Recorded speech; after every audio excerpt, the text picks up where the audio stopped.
Hey guys, welcome to another episode of Arc Synergy. Make sure you stick around. Today we're going to go over another state licensure information. So in those videos, you'll get all the information that you need in order to apply to renew your speech language pathology license in any state in the US. So feel free to check out our library of videos. Episodes, we go over each specific state licensure separately so they're easy to find and go through. And without any further ado, let's go into today's episode.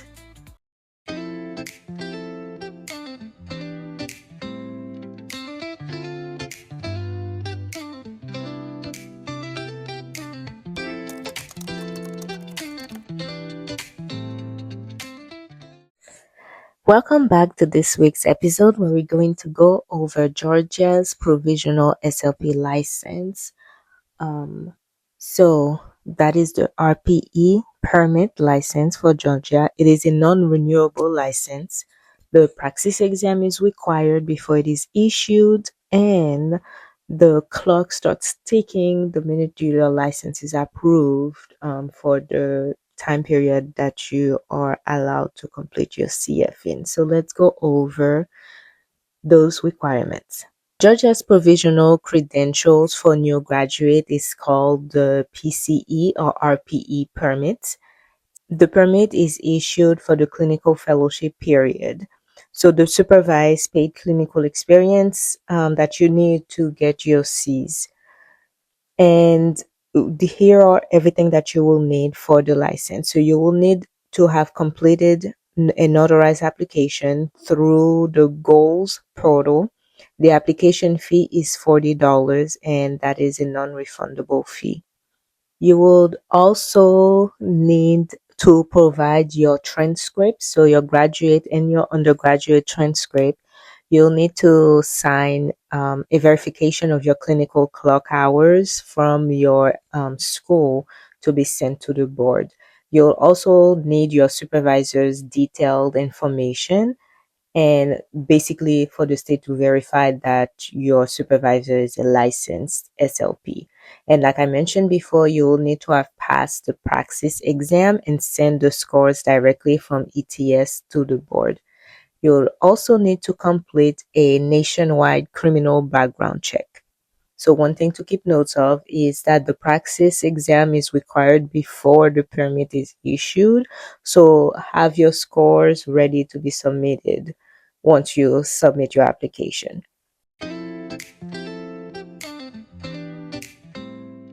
I hope that today's episode have been really enjoyable for you so far. Please take the time to leave us a review, to leave us a comment, and to like today's episode. It will really help us develop those videos and put them out faster.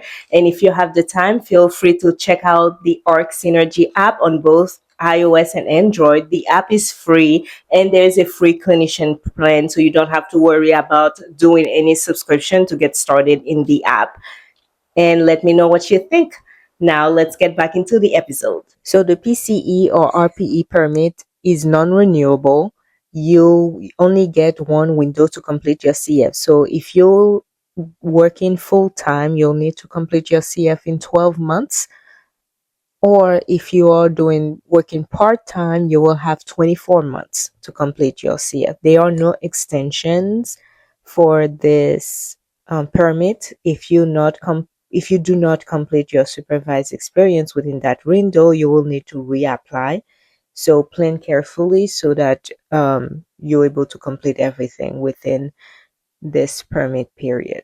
If you're completing your clinical fellowship in a Georgia school setting, you need a GAPSC induction or provisional certificate from the Georgia Professional Standard Commission alongside the state permit. So that credential allows you to complete your supervised practice year in the school setting, and that is a separate application process. You'll have to go through the GAPSC. And so here are the things that you will need for that. You will need to complete the GACE, the JACE content knowledge, ethics. That is a requirement starting in July this year, literacy assessments as well. And you need special education course with a grade B or higher which can be deferred, but you'll need to complete it before conversion to a professional certificate. And you also need fingerprint background check to the GAPSC. After 3 years of successful school-based practice and all requirements completed, the induction or provisional certificate converts to a professional certificate.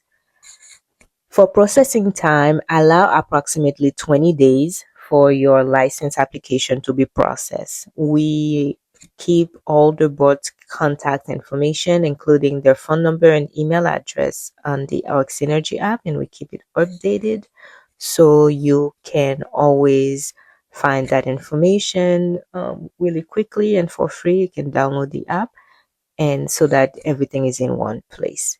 So, to conclude, Georgia's provisional permit, you need an authorized application, and you need to complete your praxis exam before you apply. The permit is non-renewable with a hard 12 or 24-month window, depending if you're completing a full-time versus part-time CF. So make sure you follow all of those constraints when you apply for the permit. Then that's it for today. Next episode will cover the renewal of the Georgia SLP license and also the reinstatement of a lapsed Georgia SLP license. Thanks for watching.